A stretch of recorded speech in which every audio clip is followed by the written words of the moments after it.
मुझे पे क्यों इल्जाम ये लगाए कि तुमने अपने पति को मारा। एक लड़की पे क्यों इल्जाम लगाया जाता है?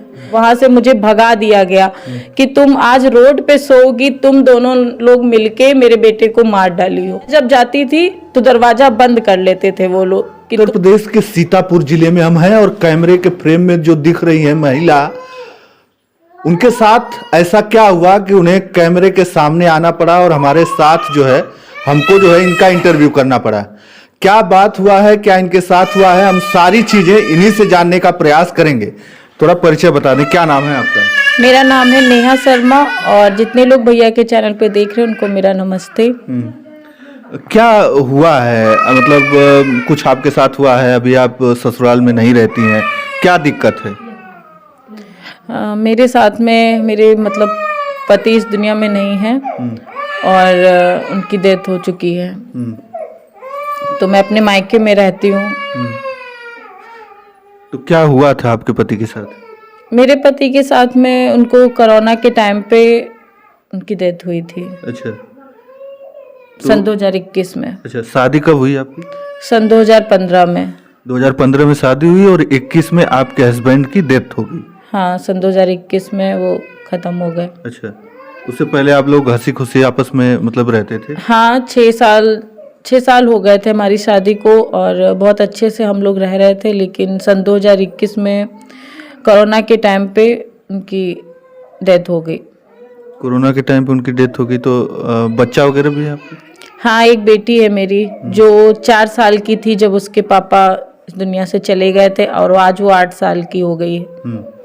तो डेथ होने के बाद उससे पहले आप उसी घर में रहती थी, फिर ऐसा क्या हुआ कि आपको जो है वहाँ नहीं जाती हैं, वहाँ नहीं रहती हैं? अपनी मर्जी से छोड़ दिया आपने कि उधर से निकाला गया, ऐसा कुछ हुआ? नहीं, उनके जाने के बाद मैं ससुराल गई और वहाँ रहती भी थी। लेकिन कुछ मतलब ऐसा हुआ उन लोगों के बर्ताव से, वो लोग जो मेरे साथ में कर रहे थे उससे यही लग रहा था कि ये लोग मुझे नहीं रखना चाहते। फिर भी मैं जाती थी क्योंकि वो मेरा घर था और वहाँ पे मुझे कुछ भी कहो मतलब ठीक लगता था कि हाँ ये मेरे पति का घर है तो मैं यहाँ अपना जीवन व्यतीत कर लूँगी अपनी बेटी के साथ में। लेकिन धीरे धीरे मतलब उनकी एक दुकान थी जो मैं लेना चाह रही थी कि मैं उसमें काम करूँगी, क्योंकि पति थे नहीं तो मेरे पास कोई जरिया नहीं था कि मैं अपनी ज़िंदगी को कैसे आगे चलाऊँ, क्योंकि बेटी भी थी मेरे पास में। तो दुकान को मैंने मांगा था कि मुझे दे दो कि मैं इसमें काम करूँगी। तो उसी में हमारा मतलब अनबन हुआ दोनों में, सास में और हमारा। वो देना नहीं चाहती थी वो दुकान।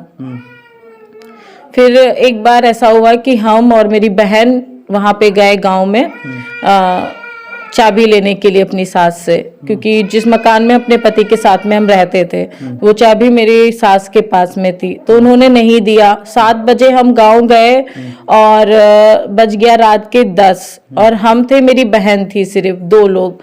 और वहाँ पे हम खड़े रहे, बस चाबी मांगते रहे, लेकिन उन्होंने एक बार भी मुझसे बात नहीं की। यही कहा कि तुम्हारा यहाँ पे कुछ भी नहीं है, तुम यहाँ से जाओ।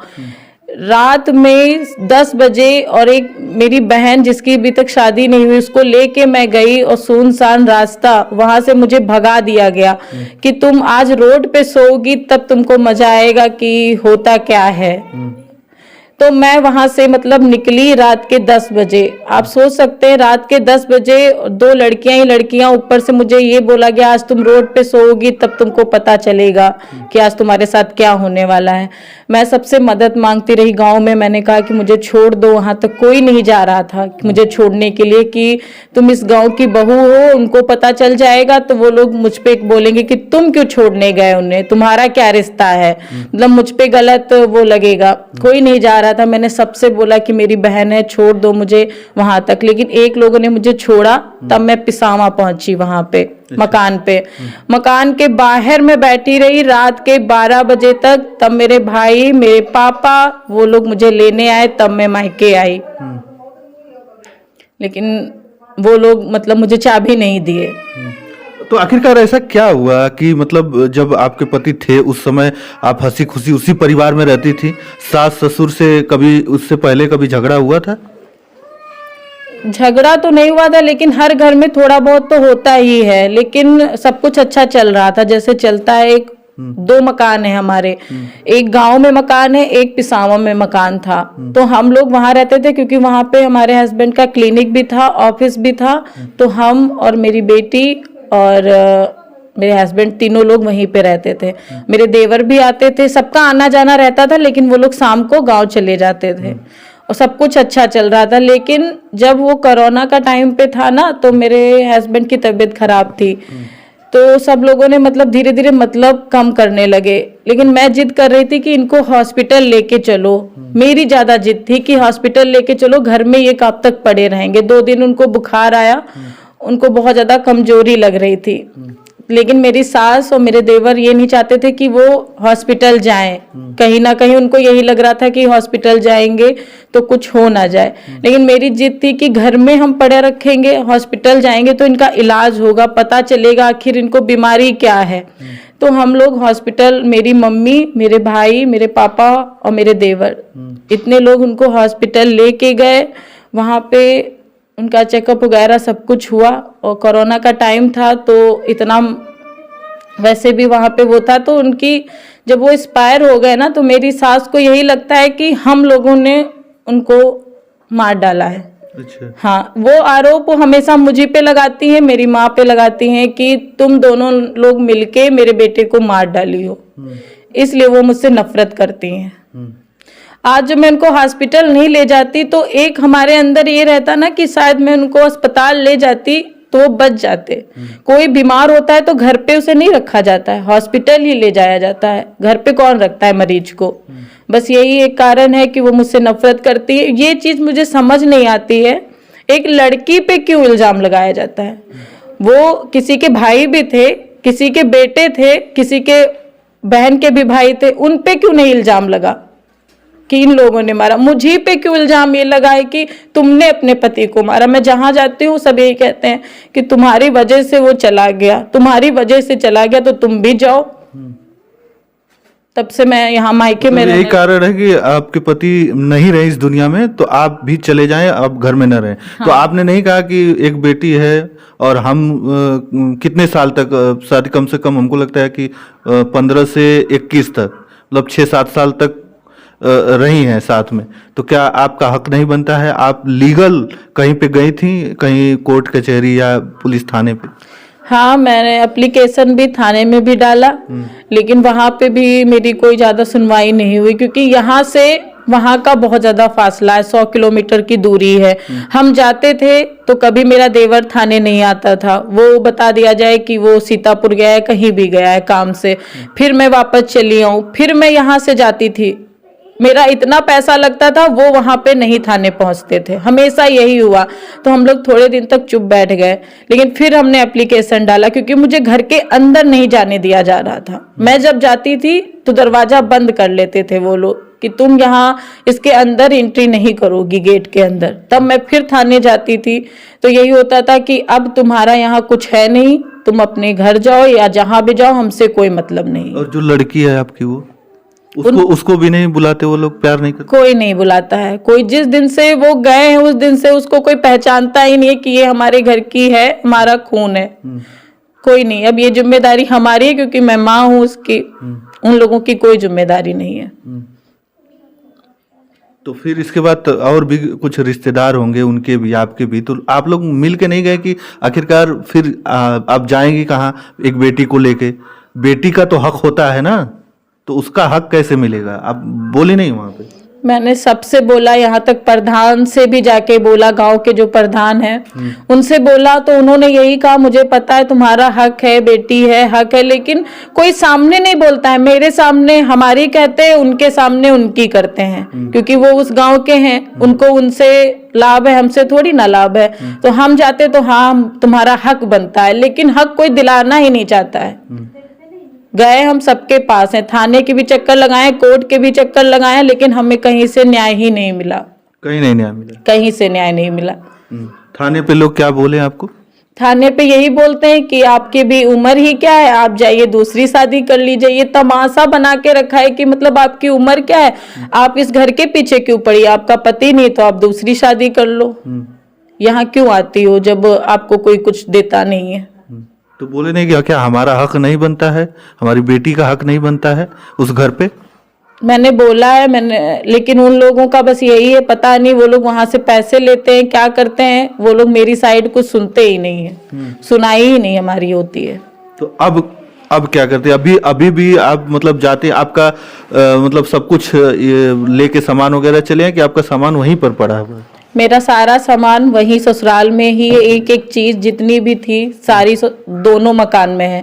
एक गांव वाले मकान में भी है और जहाँ पे मैं अपने पति के साथ में रहती थी वहां पे भी है। सारा सामान वही है, क्योंकि 1.5 साल से मुझे उसके अंदर जाने ही नहीं दिया गया है।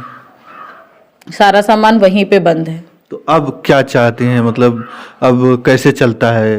अब कहाँ रहती हैं? मायके में ही रहती हैं कि और कहीं जाके? अब कैसे चलता है आपका, मतलब खर्च कैसे चलता है? पहले मैं 3 साल तक मायके में रही हूँ, लेकिन अब मैं लखनऊ में रहती हूँ। अच्छा। किराए के मकान पे अपनी बेटी को वहीं से पढ़ा रही हूँ। और मेरा यूट्यूब चैनल है, उसी से इनकम होती है, उसी से हमारा खर्चा चलता है। अच्छा, तो ये यूट्यूब चैनल कब बनाया आपने? यूट्यूब चैनल मेरे पति थे, उन्होंने ही बनाया था। अच्छा, जब वो उस समय जिंदा थे तब बनाया था? हाँ, उन्होंने ही बनाया था चैनल, तभी से मैं काम करती थी। क्या काम उस पे करती? मैं डेली ब्लॉग अपने डालती हूँ। अच्छा, ब्लॉग टाइप का बनाती हाँ, हैं? ब्लॉग, फैमिली ब्लॉग बनाती हूँ। अच्छा, तो क्या नाम है उसका? UP blogger Neha Sharma. उस पे भी सवाल उठाया गया। जब मेरे पति चले गए तो मैं ब्लॉग बनाती थी, क्योंकि मेरे पास और कोई सहारा नहीं था कि मैं क्या करूं, मुझे इस दुकान भी नहीं दी गई। तो जब मैं उस पे वीडियो बनाऊं तो ससुराल से भी, मतलब मेरी सास, मेरी ननद यही कहती थी कि पूरे गांव वाले बदनामी करा रही हो, कि सब कहते हैं कि पति मर गया है और ये वीडियो बना रही है, वीडियो बना रही है। तो जब तुम मुझे खाना खर्चा कुछ दे ही नहीं रहे हो, तो जब मैं काम कर रही हूँ उसमें क्यों मुझे मतलब रोका जा रहा है कि तुम ये ना करो।